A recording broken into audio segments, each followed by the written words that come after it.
মৌসুমি ফলে রঙে রঙিন চারপাশ, বাতাস জুড়ে আম লিচুর মিষ্টি সুবাস। প্রকৃতির এই উদার আয়োজন শুধু ফলের নয়, এটি স্মৃতি, সংস্কৃতি আর শেকড়েরও উৎসব।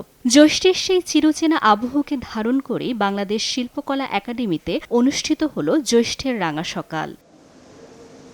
গ্রীষ্মের প্রখর রোদে যেমন পাকতে থাকে বাংলার ফলের ভাণ্ডার, তেমনি শতাব্দীর পর শতাব্দী ধরে পরিপক্ক হয়েছে আমাদের লোকজ সংস্কৃতি।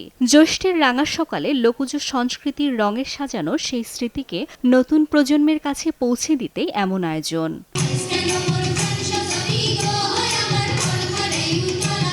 দেশীয় ফলের বর্ণিল সমাহার, লোকজ সঙ্গীত, নৃত্য আর সংস্কৃতির নানা অনুষঙ্গে যেন একদিনের জন্য রাজধানীর বুকে গড়ে ওঠে ছোট্ট এক গ্রাম বাংলা। সাজানো ছিল আম, জাম, লিচু, কাঁঠাল সহ মৌসুমি ফলের পসরা। রঙে ঘ্রাণে সে আয়োজন যেন বাংলার প্রকৃতির এক জীবন্ত ক্যানভাস। দিনব্যাপী এই আয়োজনে অংশ নেন নানা বয়সী সংস্কৃতি প্রেমীরা। কারো কাছে এটি ছিল নস্টালজিয়ার জানালা, আবার কারো কাছে শেকড়কে নতুন করে ছুঁয়ে দেখার সুযোগ।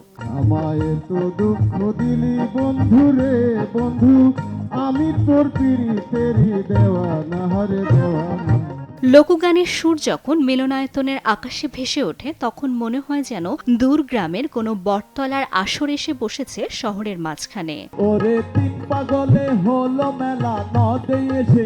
যান্ত্রিক শহরের ইট পাথরের ভিড়ে জ্যৈষ্ঠের এই রাঙা সকাল হয়ে উঠেছিল এক টুকরো গ্রাম বাংলা, যেখানে ফলের ঘ্রাণ, গানের সুর আর লোকজ ঐতিহ্যের রঙে রঙিন হয়ে উঠেছিল বাংলার চিরন্তন সংস্কৃতির প্রতিচ্ছবি। ফাতেমাতুজ জোহরা, সময় সংবাদ, ঢাকা।